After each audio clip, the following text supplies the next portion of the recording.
Saya rasa jarang orang yang tidak pernah mendengar nama Alexander yang Agung. Pribadi yang lahir 350 tahun sebelum Kristus ini antara lain dikenal karena sikapnya yang gigih. Di usia 20 tahun, ia dinobatkan menjadi Raja Makedonia, sebuah wilayah di Yunani pada masa sekarang. Dalam kurun waktu 10 tahun berikutnya, ia berhasil memperluas wilayah kerajaannya ke 3 benua, yaitu sebagian dari Eropa, Afrika, dan Asia. Di saat ia berusia 30 tahun, usia yang masih muda, sedikit lebih muda daripada saya, ia telah berhasil menaklukkan berbagai kerajaan di semenanjung Balkan, Mesir, Asia Tengah, Persia, dan India. Suatu prestasi yang sangat gemilang. Semua itu tidak diperolehnya secara mudah. Karena acap kali ia menghadapi perlawanan yang hebat dari kerajaan-kerajaan yang hendak ia taklukkan. Namun sesukar apapun keadaan yang ia hadapi, Alexander tidak pernah mau menyerah, namun terus berjuang dengan gigih. Kegigihan dan semangat juangnya yang tercermin dalam moto yang dipegangnya, yaitu there is nothing impossible to him who will try. Tidak ada yang mustahil bagi orang yang bersedia untuk mencoba. Artinya, hanya bila orang bersedia untuk mencoba atau berusaha, barulah apa yang dipandang oleh orang lain sebagai hal yang mustahil, kemungkinan akan dapat ia wujudkan. Berbekalkan prinsip tersebut, Alexander menaklukkan semua negeri yang hendak ia duduki. Walaupun orang beranggapan bahwa negeri-negeri tersebut tidak mungkin untuk dikalahkan, namun Alexander tetap berjuang dengan gigih sampai ia berhasil mengalahkan para lawannya. Untuk memperingati kemenangan-kemenangannya tersebut, tidak kurang dari 70 kota didirikan di wilayah-wilayah yang ia duduki dan diberi nama sesuai dengan namanya, yaitu Alexandria. Salah satunya yang paling terkenal adalah kota Alexandria atau Iskandaria di dekat kota Kairo, ibu kota Mesir di masa kini. Coba bayangkan kalau nama saudara diabadikan sebagai nama sebuah kota. Keren juga kan? Hanya saja sesudah ia berhasil menaklukkan India Utara dan bermaksud untuk berperang lebih jauh, ternyata para prajuritnya menentang keinginannya tersebut. Mereka telah berperang selama 10 tahun secara terus-menerus dan merasa kelelahan. Terpaksa Alexander membuat tentaranya kembali ke Babilonia dan 3 tahun kemudian ia meninggal dunia di usia 33 tahun karena menderita sakit. Peristiwa ini menunjukkan bahwasanya sehebat apapun kemampuan Alexander yang agung, ternyata tetap saja ia memiliki keterbatasan. Walaupun ia telah berusaha, tetap saja ia tidak mampu mempengaruhi para prajuritnya agar mereka terus berperang. Singkat kata, walaupun ia memegang prinsip, tidak ada yang mustahil bagi orang yang bersedia untuk mencoba. There is nothing impossible to him who will try. Tetap saja Alexander harus menerima kenyataan tentang keterbatasan dirinya serta harus mengakui realitas dari kemustahilan. Apabila Alexander tidak dapat menghindari keterbatasan dirinya serta kemustahilan, maka tidak demikian halnya dengan Tuhan. Kemampuan atau kuasa Tuhan bersifat tidak terbatas, sehingga tidak ada yang mustahil bagi dia. Ia sanggup melakukan segala perkara dan tidak ada rancangannya yang akan gagal. Sehingga bila Tuhan yang menyertai dan menolong kita, maka keterbatasan kita dan kesulitan yang kita hadapi tidak akan mampu menghalangi kita untuk mengalami masa depan yang indah seperti yang ia rencanakan bagi kita, umatnya. Ketidakterbatasan dari kuasa Tuhan ini antara lain dapat kita lihat melalui karyanya dalam kehidupan umatnya, bangsa Yehuda, yaitu keturunan Abraham yang tinggal di sisi selatan dari negeri Israel. Bangsa Yehuda yang telah dikalahkan oleh tentara Nebukadnezar dan hidup sebagai orang buangan di negeri Babel. Semua itu mereka alami karena umat Tuhan ini telah meninggalkan Allah yang sejati dengan menyembah ilah-ilah yang palsu, yaitu para berhala yang merupakan kekejian di mata Tuhan. Walaupun melalui para nabinya Allah telah memperingatkan umatnya agar bertobat, namun tetap saja mereka mengeraskan hati dan tidak mau menaati firman Tuhan. Sehingga hukuman Allah pun menimpa mereka. Salah seorang dari para nabi tersebut diantaranya adalah Yesaya. Yang 100 tahun sebelum masa pembuangan telah menyampaikan nubuatan yang berisi peringatan kepada bangsa Yehuda dan juga berisi janji Tuhan bahwa ia akan memulihkan umatnya. Janji yang dicatat dalam Yesaya pasal 43 ayat 18 sampai 21 yang telah kita baca dan telaah dalam ibadah awal tahun, yaitu di minggu yang lalu. Janji bahwa Allah akan menyediakan masa depan yang baru dan lebih indah bagi umatnya. The best is yet to come. Yang terbaik masih akan datang. Ada hari esok bagi umatnya. 100 tahun sesudah Nabi Yesaya, yaitu menjelang bangsa Yehuda mengalami pembuangan, melalui Nabi Yeremia, Allah berjanji bahwa tidak akan selama-lamanya ia akan membuang umatnya. Sebagaimana yang dicatat dalam Yeremia pasal 29 ayat 10, Allah berjanji bahwa sesudah 70 tahun umatnya berada di dalam pembuangan, maka Allah akan membawa mereka kembali ke negeri tempat mereka berasal, yaitu Yehuda. Allah masih memiliki rencana untuk masa depan mereka. The best is yet to come. Sekarang, 70 tahun pun berlalu dan Tuhan menggenapi janjinya. Penggenapan janji tersebut dicatat dalam kitab Esra. Di dalam kitab itu kita melihat bagaimana Allah bukan hanya berjanji, namun ia adalah pribadi yang di dalam kuasa, kesetiaan, kasih, dan hikmatnya benar-benar menggenapi janjinya. Atas dasar itulah, maka bila di awal tahun, yaitu di minggu yang lalu, saya mengajak saudara untuk menelaah janji Tuhan di dalam Yesaya pasal 43 ayat 18 sampai 21. Maka di sepanjang bulan ini kita akan melihat bagian-bagian dari kitab Esra yang mencatat penggenapan janji Tuhan tersebut. Janji Tuhan dan penggenapannya yang akan menolong kita untuk menghadapi masa depan bukan dalam kekhawatiran ataupun keputusasaan, namun dalam iman dan pengharapan yang tidak akan mengecewakan. Sehingga kalaupun orang berkata bahwa tahun ini bukan merupakan masa yang mudah, namun kita percaya bahwa the best is yet to come. Ada hari esok di dalam Tuhan. Kalaupun orang berkata bahwa situasi yang kita hadapi adalah mustahil untuk diatasi, namun kita percaya bahwa tidak ada yang mustahil bagi Tuhan. Nothing is impossible with God. Mari kita memulai telaah kita atas kitab Esra dengan membaca Esra pasal 1 ayat 1 sampai 4.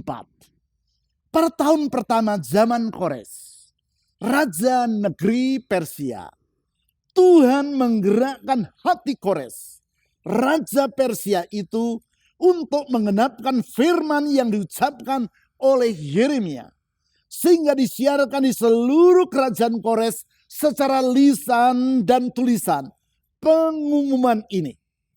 Beginilah perintah Kores, raja Persia. Segala kerajaan di bumi telah dikaruniakan kepadaku oleh Tuhan, Allah semesta langit.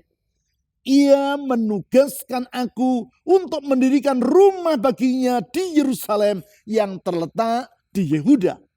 Siapa di antara kamu, termasuk umatnya, Allahnya menyertainya. biarlah ia berangkat pulang ke Yerusalem yang terletak di Yehuda dan mendirikan rumah Tuhan Allah Israel, yakni Allah yang diam di Yerusalem. Dan setiap orang yang tertinggal, dimanapun ia ada sebagai pendatang, harus disokong oleh penduduk setempat dengan perak dan emas, harta benda dan ternak, di samping persembahan sukarela bagi rumah Allah yang ada di Yerusalem. Seperti yang telah saya sampaikan tadi, kitab Esra, termasuk ayat-ayat yang baru saja kita baca ini, mencatat penggenapan dari janji Allah yang ia sampaikan melalui Nabi Yesaya dan Yeremia. Janji bahwa Allah menyediakan masa depan yang baru dan yang lebih indah bagi umatnya. Janji yang minggu lalu telah kita lihat, yaitu didasarkan pada 4 sifat Allah. Di dalam hal ini, yaitu kuasa, kesetiaan, kasih, dan hikmatnya yang tidak terbatas. Di dalam ayat-ayat yang baru saja kita baca, antara lain kita dapat melihat sifat yang pertama dari antara keempat sifat yang telah saya sebutkan tadi, yaitu bahwasanya kuasa Tuhan tidaklah terbatas. Kuasa Tuhan bersifat tidak terbatas. Sehingga yang pertama, ia sanggup mengendalikan segala sesuatu. Saya ulangi, kuasa Tuhan bersifat tidak terbatas. Sehingga ia sanggup mengendalikan segala sesuatu. Hal ini dapat kita lihat di dalam ayat 1 tentang bagaimana Allah mengendalikan Kores, Raja Persia, untuk menggenapi firman-Nya. Di ayat tersebut ditulis sebagai berikut. Pada tahun pertama zaman Kores, Raja Persia, Tuhan menggerakkan hati Kores, Raja Persia itu, untuk menggenapkan firman yang diucapkan oleh Yeremia. Untuk memudahkan saudara dalam memahami ayat ini, adalah baik bila saya menjelaskan secara singkat latar belakang sejarah dari kerajaan Persia yang disebutkan di ayat tadi. Kerajaan ini bermula dari kerajaan Babel yang antara lain diperintah oleh Raja Nebukadnezar. Pada masa pemerintahan Raja Belshazzar, keturunan dari Raja Nebukadnezar, kerajaan Babel jatuh dan digantikan oleh kerajaan Persia. Raja-raja negeri Persia yang dicatat dalam Alkitab antara lain adalah Raja Darius yang memasukkan Daniel ke dalam gua singa. Raja Ahasveros yang namanya disebut di dalam kitab Esther. Dan Raja Kores yang disebutkan di ayat 1 yang telah kita baca tadi. Sebagaimana halnya dengan kerajaan Babel. Demikianlah pada masa pemerintahan Kores, kerajaan Persia merupakan negara superpower atau negara adik kuasa yang sangat berpengaruh di dunia. Itu sebabnya di ayat 2 Kores berkata bahwa segala kerajaan di bumi berada di dalam kekuasaannya. Pernyataan Raja Kores ini tidaklah berkelebihan. Sebab pada masa itu kerajaan Persia memang merupakan kerajaan yang terbesar di dunia. Namun yang menarik, Allah sanggup mengendalikan hati dari Raja Kores. Sehingga seperti yang ditulis di ayat 1, Tuhan mampu menggerakkan hati Raja Kores untuk menggenapi firman yang telah ia sampaikan sebelumnya melalui Nabi Yeremia. Hal ini menunjukkan betapa besarnya kuasa Tuhan tersebut. Sehingga benarlah apa yang ditulis dalam Amsal pasal 21 ayat 1. Yaitu hati raja seperti batang air di dalam tangan Tuhan. Dialirkannya kemana ia ingini. Ayat ini mengingatkan saya kepada apa yang saya alami ketika saya masih duduk di bangku sekolah dasar. Halaman sekolah kami cukup luas, berbatasan dengan area persawahan dan dipisahkan dari persawahan itu dengan sebuah sungai yang kecil. Di jam-jam istirahat Acap kali saya dan teman-teman saya bermain-main di sungai tersebut.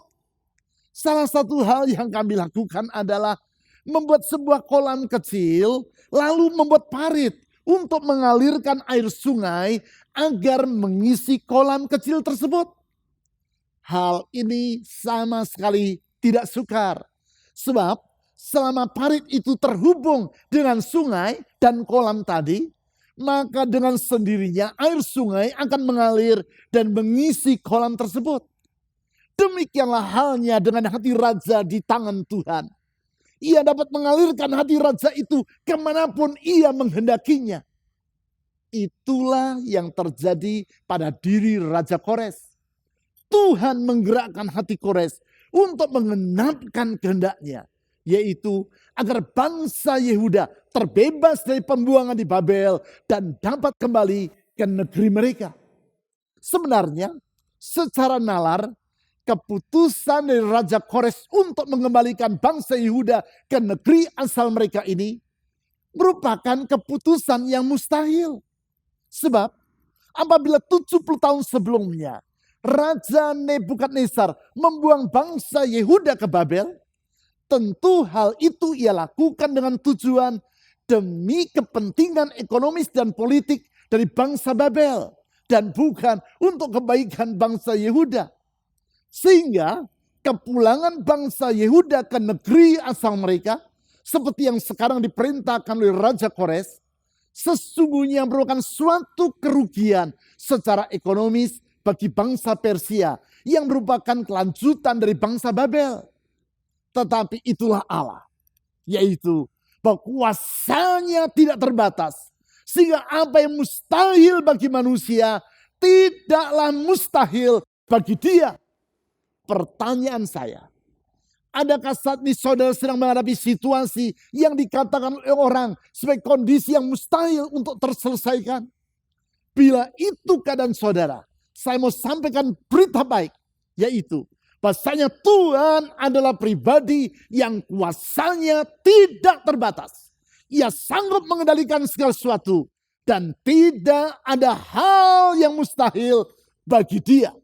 Sehingga bila hidup saudara berada di dalam genggamannya, maka tidak ada yang perlu saudara khawatirkan tentang masa depan saudara. Apabila ia mampu mengendalikan pikiran dari Raja Kores, raja yang paling berkuasa di masa itu, maka ia pun pasti mampu mengendalikan siapapun dan apapun agar maksudnya bagi hidup Anda akan tergenapi. Selanjutnya, yang kedua, kuasa Tuhan bersifat tidak terbatas sehingga ia sanggup mengenapi janjinya. Saya ulangi, yang kedua, kuasa Tuhan bersifat tidak terbatas sehingga ia sanggup menggenapi janjinya. Hal tersebut terlihat baik di ayat 1 maupun di ayat 2 dan ayat 3. Di ayat 1 secara lugas ditulis sebagai berikut.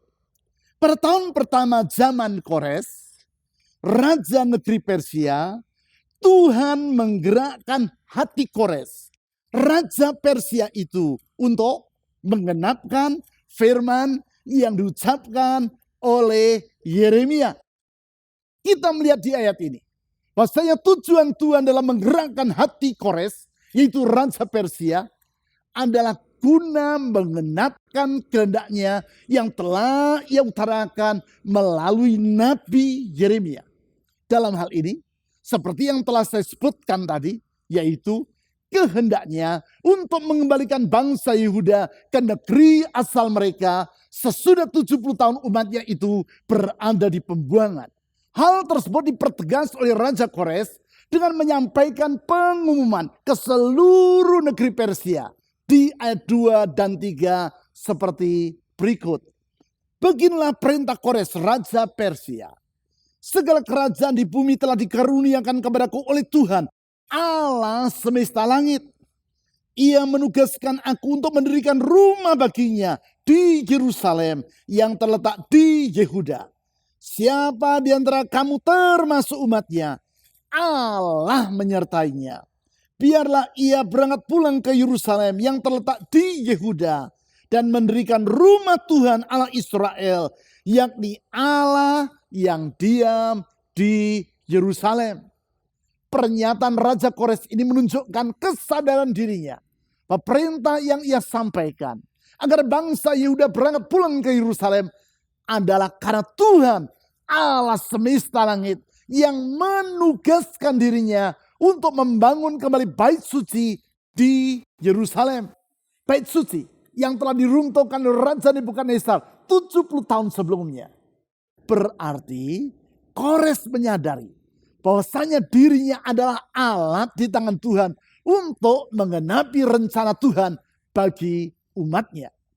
Bukti-bukti arkeologis menunjukkan bahwa keputusan Raja Kores untuk mengembalikan bangsa Yehuda ke negeri asal mereka, yaitu untuk membangun kembali bait suci yang ada di kota Yerusalem, merupakan suatu fakta sejarah.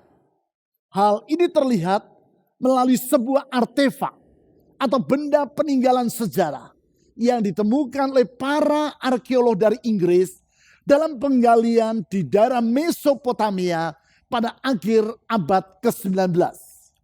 Artefak yang terbuat dari tanah liat yang berbentuk silinder dan yang pada bagian permukaannya tertera naskah yang ditulis dengan huruf Akkadian. Luar biasanya adalah silinder tanah liat yang telah berusia 2.500 tahun tersebut antara lain memuat perintah yang disampaikan Raja Kores, yaitu seperti yang dicatat di dalam Esra pasal 1 ayat 2-3 yang telah kita baca tadi. Artefak yang oleh para arkeolog diberi nama Cyrus Cylinder atau Cylinder Kores ini sekarang disimpan di dalam British Museum di kota London. Artinya, artefak tersebut membuktikan bahwasanya isi Alkitab adalah bersifat akurat dan Tuhan adalah pribadi yang maha kuasa sehingga ia sanggup menggenapi janjinya. Kesadaran bahwasanya Tuhan adalah pribadi yang mampu menggenapi firman-Nya tersebut akanlah menghapus rasa bimbang dan khawatir dalam hidup kita. Sebab sebagaimana ia menepati janjinya kepada bangsa Yehuda secara sangat akurat, demikianlah ia juga mampu menggenapi janji-janjinya bagi hidup kita. Sungguh tidak ada rencana Tuhan yang akan gagal. Apapun yang ia kehendaki pasti akan terlaksana secara sempurna tepat pada waktunya. Sekarang, yang ketiga, kuasa Tuhan bersifat tidak terbatas, sehingga ia sanggup bekerja untuk kebaikan umatnya.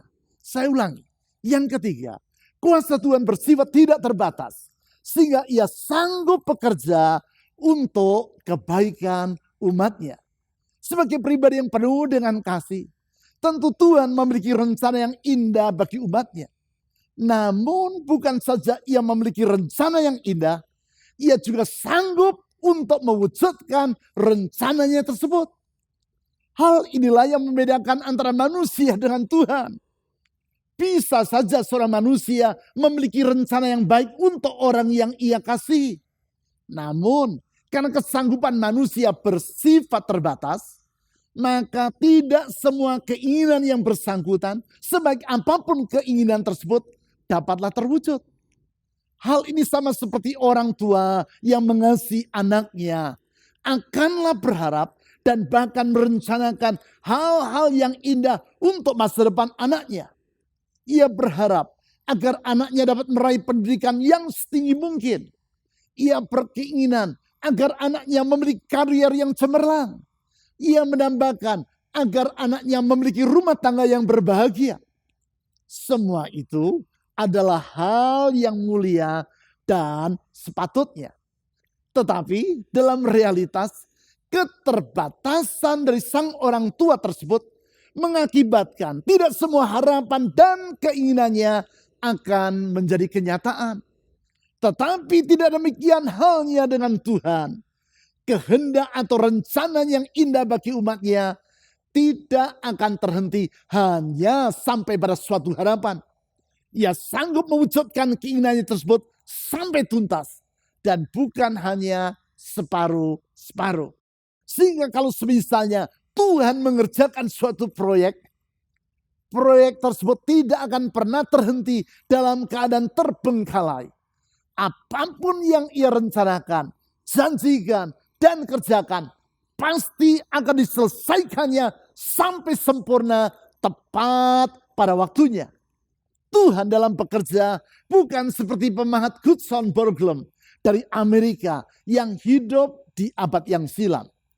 Yang bersangkutan adalah perencana dan pemahat 4 wajah dari Presiden Amerika Serikat di Gunung Rushmore di South Dakota. Memang monumen yang diberi nama Mount Rushmore National Memorial ini sangatlah terkenal. Dan setiap tahun dikunjungi oleh 2 juta orang dari berbagai penjuru dunia. Namun sesungguhnya monumen tersebut adalah monumen yang terhenti di tengah jalan. Karena semula Gutzon Borglum berencana agar monumen yang ia pahat tersebut menggambarkan kepala sampai pinggang dari keempat presiden Amerika Serikat. Yaitu Presiden George Washington, Thomas Jefferson, Theodore Roosevelt, dan Abraham Lincoln. Namun karena kekurangan biaya, sehingga monumen tersebut terhenti hanya sampai kepada gambaran wajah dari keempat presiden tersebut. Apabila Gutzon Borglum memiliki niatan yang baik, tetapi karena keterbatasan yang ada pada dirinya, dalam hal ini yaitu keterbatasan dalam hal dukungan dana, maka akibatnya niatan dirinya tidak pernah terwujud secara tuntas.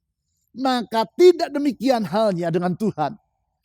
Kuasa Tuhan tidak terbatas, sehingga ia sanggup bekerja untuk kebaikan umatnya sampai tuntas. Seperti yang ditulis dalam kitab Esra pasal 1 ayat 3-4.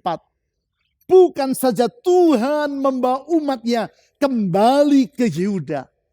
Ia juga bekerja sampai tuntas dengan menolong mereka untuk membangun kembali kota Yerusalem dan bait Allah yang ada di dalamnya sampai selesai.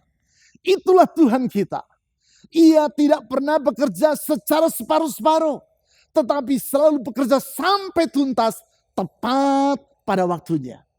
Bukankah besarnya kuasa Tuhan yang tidak terbatas ini yang telah ia tunjukkan melalui kehadirannya di dunia di dalam diri Yesus Kristus 2000 tahun yang lampau? Kehadirannya yang terjadi melalui mukjizat sehingga Yesus lahir dari rahim seorang anak darah, yaitu Maria.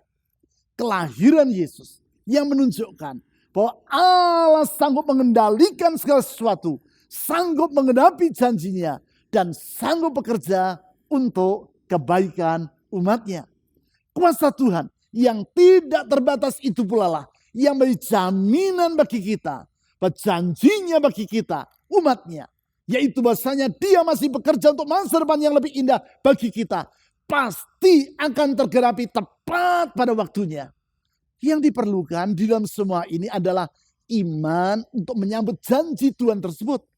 Sebab seindah apapun janji Tuhan bagi kita, tetapi kalau kita tidak mempercayai dan menyambutnya dengan iman, maka sama seperti yang ditulis dalam Ibrani pasal 4 ayat 2. Janji tersebut tidak akan berguna bagi hidup kita. Sebaliknya, apabila kita bersikap seperti Abraham, yaitu mempercayai janji Tuhan dengan keyakinan bahwa Allah berkuasa untuk melaksanakan apa yang telah ia janjikan. Maka seperti yang ditulis dalam Roma pasal 4 ayat 21-22, janji Tuhan tersebut akan benar-benar kita alami dalam hidup kita.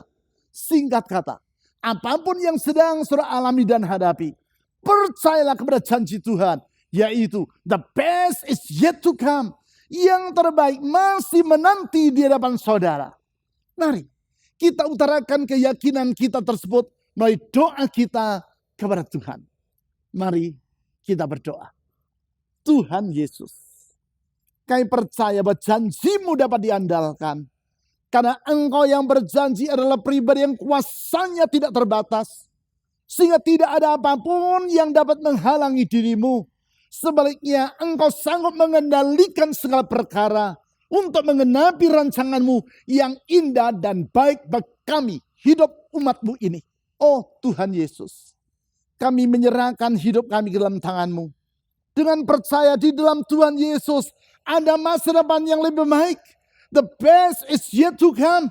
Engkau masih bekerja dalam hidup kami. Dan engkau tidak selesai bekerja dalam hidup kami. Tuhan Yesus, kami menyerahkan masa depan ini dalam tangan Tuhan. Meyakini Tuhan yang pegang hari esok kami. Kami menyerahkan hari-hari yang akan kami lewati tahun ini ke dalam tuntunan Tuhan. Kami percaya kalau Tuhan yang pegang kendali, semuanya akan menjadi indah pada waktunya. Dengan percaya kepada firman-Mu, saya berdoa ulurkan tangan-Mu yang penuh dengan kuasa itu. Menjamah semua orang yang penuh dengan pergumulan dalam hidupnya. Bukalah jalan di saat tiada jalan.